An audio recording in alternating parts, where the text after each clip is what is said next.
In terms of a global slave trade, one of the things that has made human trafficking such a hidden issue is that people really believe that slavery went away in the 1800s. My daughter's elementary school teacher, after we moved back from Cambodia, my daughter was in school just last week, and the teacher said, and America abolished slavery in the 1850s. And my daughter, slyly raised her hand, and she said, I don't think we did. And sort of unveiled that there's over 27 million people enslaved around the world. So first let's define what human trafficking is. First, it's a recruitment, transportation across boundaries. And the three key words that you have to keep in mind, because this will come into play much later in looking at any other issue, whether it's immigration, trafficking, prostitution, are these three words: force, fraud, and coercion. And that becomes sort of the legal litmus test globally as to whether someone has been trafficked. These three words become very important in terms of prosecution of traffickers as well as providing services to survivors. In terms of the types of trafficking, I've listed them in somewhat of an order in terms of the magnitude of what we see. Sex slavery is by far the highest level of human trafficking around the world.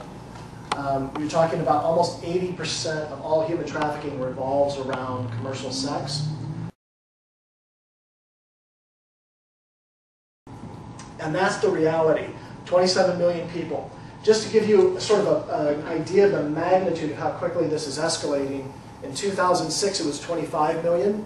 So within 2 years that's increased another 2 million people. They estimate that we'll be at 30 million people by the year 2010, and it'll continue to compound until we take a serious look at it. In terms of the size of the slave trade, what's driving this is economics. This is not personal. This is not people who necessarily enjoy what they're doing. It's really about money. And so we're talking about, at present, it's a $32 billion business.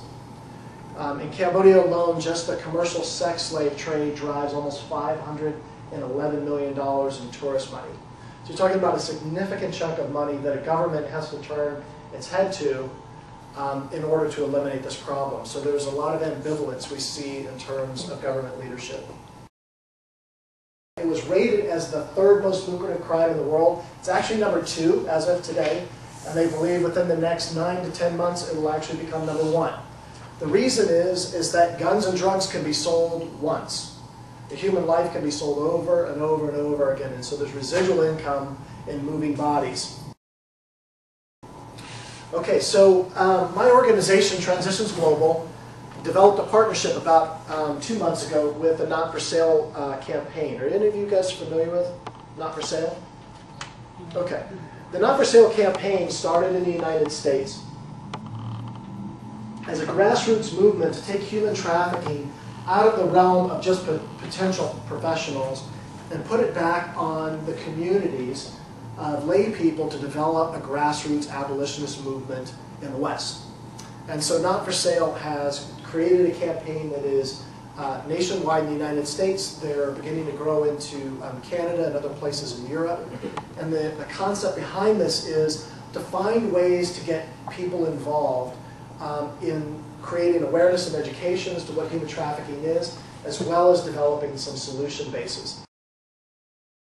So one of the things that they've developed is this open source mapping. And the idea behind this is what the map in the United States looks like.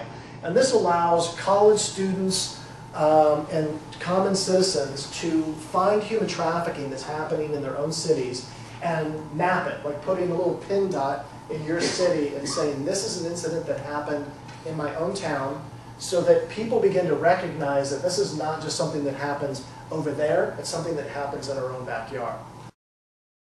I fit in. The first one is prevention. So prevention means education, awareness, advocacy for victims, creating legislation or laws that assist or help law enforcement, survivors, or those involved in the trade. Then there's intervention. And intervention is actually the piece that involves investigations, arrests, the rescue of survivors. This is typically sort of the hands-on piece.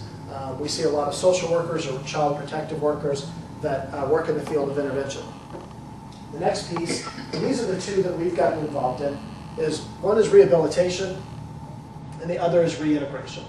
So rehabilitation is working directly with survivors and helping them with medical and dental care, psychological counseling, helping people basically rebuild their lives. And then the final piece, the reintegration piece, sometimes can be separate, but it's helping those folks, once they're done getting services, actually get back out on their own and live independently apart from what they've known as slavery.